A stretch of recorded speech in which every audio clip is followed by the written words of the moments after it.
आज हम वर्णिका के तीसरे चैप्टर अर्थात माँ शीर्षक कहानी की कहानी सुनेंगे और उसे सुनकर समझकर अध्ययन करेंगे। तो चलिए सबसे पहले माँ शीर्षक कहानी के कहानीकार का परिचय देते हैं, जिसका नाम है ईश्वर पेटलीकर। इनका जन्म गुजरात में हुआ था, तो स्वाभाविक है कि यह गुजराती भाषा में निपुण होंगे और यह कहानी जो है गुजराती भाषा में ही लिखी गई थी। लेकिन गुजराती भाषा से हिंदी में रूपांतरित करने का काम और संपादित करने का काम, यह अनुदित करने का काम गोपाल दास नागर के द्वारा किया गया है। तो ये हम देखें कहानीकार का संक्षिप्त परिचय, जहाँ से प्रश्न पूछते हैं ऑब्जेक्टिव। अब इसमें पात्र समझिए कि माँ शीर्षक कहानी में जो प्रधान पात्र हैं वह एक माँ होती है जो मंगू की माँ है। उसके बाद इसमें फिर एक पात्र आता है मंगू, जो कि जन्मजात पागल और गूंगी तथा अपंग लड़की होती है। फिर अगला जो भूमिका आता है वो आता है आपका कम्मू, कम्मू जो कि मंगू की बड़ी बहन है। फिर उसके बाद रोल आता है, पात्र का नाम आता है कुसुम, यह पढ़ लिख कर पागल हो जाती है। तो ये संक्षिप्त परिचय हम लोग देखें। अब हम लोग कहानी की तरफ बढ़ते हैं कि मंगू जो है वह जन्म से ही अपंग, पागल और गूंगी लड़की के रूप में जन्म लेती है। साथ ही साथ तो गांव के सभी लोग और गांव के लोग उन्हें सलाह देते हैं कि मंगू को अस्पताल में भर्ती करवाइए। लेकिन मंगू की माँ को अस्पताल के प्रति आरंभ से ही घृणा का भाव बढ़ा रहता है, क्योंकि उनका मानना है कि अपंग जानवरों की गौशालाओं में भर्ती कर आने जैसा ही कहा जाएगा। जब हम माँ होकर इसकी सेवा नहीं कर सकते हैं तो अस्पताल के लोग इसकी सेवा क्यों कर सकते हैं? उनसे क्या है, इसका रिश्तेदारी है, नातेदारी है? नहीं, तो फिर इतना सेवा क्यों करेंगे? मंगू की माँ जो है, मंगू के प्रति माँ का सारा जीवन समर्पणशील रहता है, समर्पित रहता है। मंगू के लिए माँ ही सब कुछ है। मंगू का टाटी पेशाब कराने का काम माँ करती है, मंगू को खाना खिलाने का काम माँ करती है, मंगू के गीला बिछावन को बदलने का काम माँ करती है, मंगू के पहने हुए कपड़ों का जो गीला हो जाता है उससे बदलने का काम भी माँ करती है। और माँ ही है जो मंगू को अपने साथ रात में सुलाने का भी काम करती है। तो इस प्रकार मंगू के ऊपर ही सारा ध्यान माँ का केंद्रित रहता है, जिसे देखकर घर के अन्य सदस्य के लोग जो हैं जलन करते हैं, ईर्ष्या करते हैं। अर्थात मंगू के दोनों भाभियाँ मंगू से ईर्ष्या करती है, बड़ी बहन भी वह भी ईर्ष्या करती है। और इसी क्रम में बड़ी बहन अर्थात मंगू की जो बड़ी बहन होती है, जिसका नाम क्या होता है, कम्मू होता है, वो अपनी माँ को सलाह देती है कि देखो माँ, तुम अपना सारा लाड़ प्यार देकर ही मंगू को बिगाड़ने का काम किया है। अगर कड़ाई के साथ तुम पेश आती तो आज मंगू खुद से टाटी और पेशाब करने का काम करती, लेकिन नहीं, तुम तो नरमी बरतती है। अगर यही काम इनकी भाभियों को दे दिया जाए तो फिर उनकी कड़ाई के आगे मंगू खुद ही टाटी पेशाब करने का काम कर जाएगी और छोटी मोटी क्रियाकलाप भी करने में सामर्थ्य हो जाएगी। तो इस प्रकार से बड़ी बहन के द्वारा माँ को सलाह दिया जाता है, उसे भी मानने से माँ इनकार कर देती है। लेकिन घटना तब घटती है कि जब गांव की पढ़ी लिखी जो एक लड़की थी जिसका नाम कुसुम था, वह पढ़ते पढ़ते ही पागल हो गई थी और उससे जो है अस्पताल में भर्ती कराया गया था। उसकी माँ नहीं थी और वह अस्पताल से ठीक होकर घर वापस आ गई थी। लेकिन मंगू की माँ को लगता था कि अगर इसकी माँ जिंदा होती तो शायद अस्पताल में भर्ती नहीं कराती, जैसे हम नहीं करा रहे हैं। लेकिन जब कुसुम ठीक होकर आती है तो गांव के लोग उसे देखने के लिए पूरी भीड़ उमड़ पड़ता है और इस भीड़ में सबसे अगली पंक्ति में जो खड़ी रहती है वह मंगू की माँ रहती है और मंगू को देखती है और उसकी तुलना कुसुम से करती है। कुसुम जो मंगू की तरह पागल थी आज ठीक होकर आई है, जबकि मंगू पागल की पागल ही है। तो सब गांव के लोग समझाते हैं कि देखो माँ जी, कुसुम किस प्रकार ठीक होकर आई है। अगर तुम भी मंगू को अस्पताल में भर्ती कर दोगी तो कुसुम की तरह ही ठीक होकर घर वापस आ जाएगी। सोचिए कि मंगू के अतिरिक्त माँ को 3 संतानें थी। क्वेश्चन पूछेगा कि मंगू के अतिरिक्त माँ को कितनी संतानें थी, तो 3। लेकिन अगर पूछेगा कि मंगू की माँ की कुल कितनी संतानें थी, तो 4। ये ध्यान रखना है। और ऐसा बात नहीं है कि ये चारों से प्रेम नहीं करती थी, चारों से प्रेम करती थी, लेकिन ज़्यादा ध्यान मंगू के ऊपर उनका केंद्रित रहता था, ध्यान देने का काम करते थे।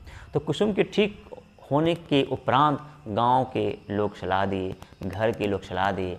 अंततः मंगू की माँ फैसला लेती है कि हम मंगू को अस्पताल में भर्ती करा देंगे। इसीलिए वह अपने पुत्रों के पास पत्र लिखती है, चिट्ठी लिखती है। पुत्र भी चिट्ठी पाते ही बिना विलंब किए, बिना समय गंवाए हुए वहाँ से मजिस्ट्रेट से ऑर्डर लेकर और पैरवी लेकर जो है वह घर आ जाता है। घर आने के बाद वह माँ से बातें करता है और माँ से बात करने के उपरांत मंगू और मंगू की माँ को तैयार होने के लिए कहता है। लोग तैयार भी होते हैं और फिर गाड़ी लाया जाता है, बैलगाड़ी की व्यवस्था की जाती है और उसी बैलगाड़ी पर जो है गांव की सभी स्त्रियां, यानी एक स्त्री मंगू की माँ को पकड़ती है तो दूसरी स्त्री पकड़कर बैलगाड़ी पर चढ़ाती है और फिर मंगू की माँ और मंगू जो है वह बैलगाड़ी पर चढ़ते हैं तथा उसके बेटे भी चढ़ते हैं और चढ़कर वह अस्पताल की ओर जाते हैं। जब अस्पताल पहुंचते हैं तो मंगू की माँ देखती है कि ढेर सारे पागलों की संख्या में वहाँ खड़े हैं, कोई बैठे हुए हैं, कोई बाल झाड़ रहे हैं, कोई मुँह धो रहे हैं, कोई स्नान करने का काम कर रहे हैं, कोई खाना खाने का काम कर रहे हैं, कोई एक दूसरे को पीटने का काम कर रहा है, कोई गाली गलौज करने का काम कर रहा है। इसे देखकर मंगू की माँ जो है डर जाती है कि इन लोगों के बीच में हमारी पुत्री मंगू कैसे रहेगी। लेकिन फिर आगे बढ़ती है। आगे बढ़ने के बाद सारे कर्मचारियों को, यानी परिचारिकाओं को वो देखती है, डॉक्टर को देखती है, डॉक्टरनी को देखती है, नर्स को देखती है, सबका व्यवहार अलग अलग दिखाई देता है। जब वहाँ जाती है और बोलती है तब डॉक्टर उसे आश्वासन देते हैं कि देखिए माँ जी, आप मंगू को अस्पताल में छोड़कर नहीं जा रहे हैं, मंगू को घर में छोड़कर जा रहे हैं। समझिए कि मंगू को एक पिता के हाथ छोड़कर जा रहे हैं। जो कंपाउंडर हैं वह भाई के समान हैं, जो सिस्टर हैं, नर्स हैं, वो बहन के समान है। यानी ये अस्पताल एक घर जैसा है और यहाँ के लोग, काम करने वाले, इसके सगे संबंधियों जैसा ही व्यवहार करते हैं। तो इस तरह से एक सांत्वना मिलता है। लेकिन मंगू की माँ को विश्वास नहीं होता है। वह अस्पताल में और सभी लोगों से मिलती है, जुलती है, लेकिन देखती है कि एक परिचारिका एक पागल लड़की को मुंह धुलाने का काम करती है, जबकि वह मुंह धो लेती है लेकिन फिर भी मुंह धोने का जिद करती है और परिचारिका उसे मुंह धुलाने का काम करती है। इस क्रम में कई बार उसे चाटे भी मारते हैं, गाली गलौज भी करते हैं, लेकिन परिचारिका अपनी विनम्रता का परिचय देते हुए उसके सारे चीज़ों को जो है वहन करते हुए उसके साथ अच्छा व्यवहार करती है। इस अच्छे व्यवहार के कारण ही लोग खुश हो जाते हैं। अब मंगू की माँ के अंदर एक विश्वास, भरोसा जाग जाता है कि नहीं, हमारी पुत्री यहीं भर्ती होगी और यहीं से ठीक होकर वापस जाएगी। इस तरह से मंगू को अस्पताल में छोड़कर फिर जो है वह वापस आना शुरू करती है, घर आती है। घर आने के क्रम में ही मंगू की माँ का सारा ध्यान जो है वह मंगू के प्रति होता है। घर आने के पहले मंगू के बारे में डॉक्टरों और डॉक्टरनी तथा कर्मचारियों को बता देती है कि मंगू को नींद जो है ऐसे नहीं आता है, लाइट में नींद नहीं आता है। तो वहाँ के लोग कहते हैं कि लाइट बुझा दिया जाएगा। फिर कहते हैं कि शाम के समय जो है यह सूखी रोटी नहीं खाती है, यह दूध के साथ खाती है। अगर दूध ना हो उपलब्ध तो फिर दाल के साथ खाती है और यह जो है खुद से टाटी और पेशाब नहीं कर पाती है। इसे कराने के लिए कोई व्यक्ति होना चाहिए, तब जाकर ये अच्छे से कर सकते। हालांकि एक ज्योतिषी ने बताया था कि मंगू के लिए जो शुभ महीना होगा वो अगहन का महीना होगा और अगहन के महीने से इसमें सुधार होना शुरू हो जाएगा। और अगहन का महीना से मंगू में सुधार भी देखने को मिला क्योंकि वह टाटी पेशाब खुद करने लग गई थी। इसी भरोसे पर तो वो अस्पताल गई थी कि हो सकता है यह स्वस्थ होकर, ठीक होकर घर वापस आ जाएगी।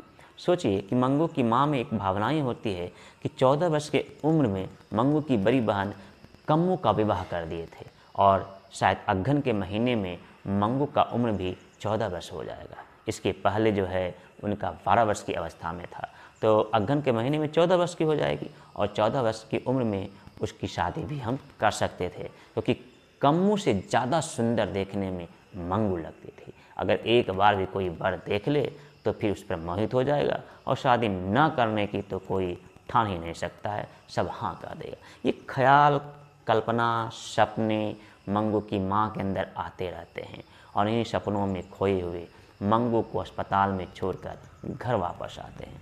और घर वापस जब आते हैं तो सारा ध्यान मंगू के प्रति रहता है।